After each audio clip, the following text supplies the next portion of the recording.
Welcome to remix king channel. ముక్క లేకుండా ముద్ద దిగదు చాలా మందికి.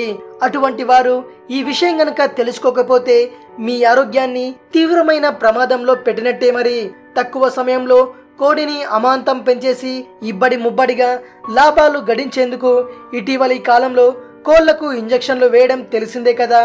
కోడి బరువు పెరుగుదల ఏమో కానీ ఈ క్రమంలో వాడే స్టెరాయిడ్స్ మన ఆరోగ్యాన్ని తీవ్రంగా దెబ్బతీస్తాయి. అప్పటికప్పుడు దాని పరిణామాలు తెలియకపోయినా దీర్ఘకాలంలో ఆరోగ్యాన్ని తీవ్రంగా ప్రభావితం చేస్తాయి. కోడి బరువు పెరుగుదలకు స్టెరాయిడ్స్ మెడ మీద రెక్కలకు మాత్రమే ఇస్తుంటారు.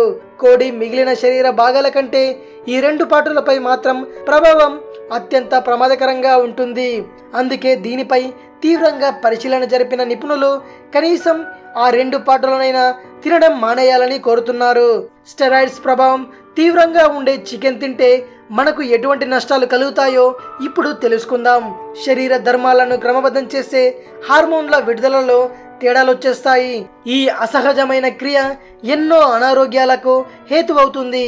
ఛాతీని అనారోగ్యానికి గురి చేసే సూక్ష్మ క్రిములు పెరుగుతాయి. అవి ఒక్కోసారి క్యాన్సర్ కారకాలుగాను పరిణమించవచ్చు. అంతేకాకుండా కడుపులో కణతలు పెరుగుతాయి. ఇవి కొన్నిసార్లు క్యాన్సర్లుగా మారే ప్రమాదం ఉంది. ఆడవాళ్లకు గర్భాశయ సమస్యలు కూడా వచ్చే అవకాశం ఉంది. ఇంజెక్షన్ల ప్రభావం తీవ్రంగా ఉండే కోడిమెడ రెక్కల భాగాలను తినేవారికి దీర్ఘకాలంలో ఈ సమస్యలు అనివార్యం. మరి ఇంత తెలిసిన చికెన్ ప్రియులు ఇప్పటికిప్పుడు తినడం మానుకోవడం సాధ్యమయ్యే పని కాదు. అలాగని బాయిలర్ కోడికి బదులుగా నాటుకోడిని తిందామన్నా అవి అందుబాటులో ఉండవు. అందుకే ఈ రెండు పాటలను మానుకోమని సలహా ఇస్తున్నారు నిపుణులు. ఈ వీడియోని అందరికీ తెలిసేలా షేర్ చేయండి. మరిన్ని ఇంట్రెస్టింగ్ వీడియోస్ కోసం రీమిక్స్ కింగ్ ఛానల్ ని సబ్స్క్రైబ్ చేయండి. మరో వీడియోతో మీ ముందుకు వస్తాను. అంతవరకు సెలవు.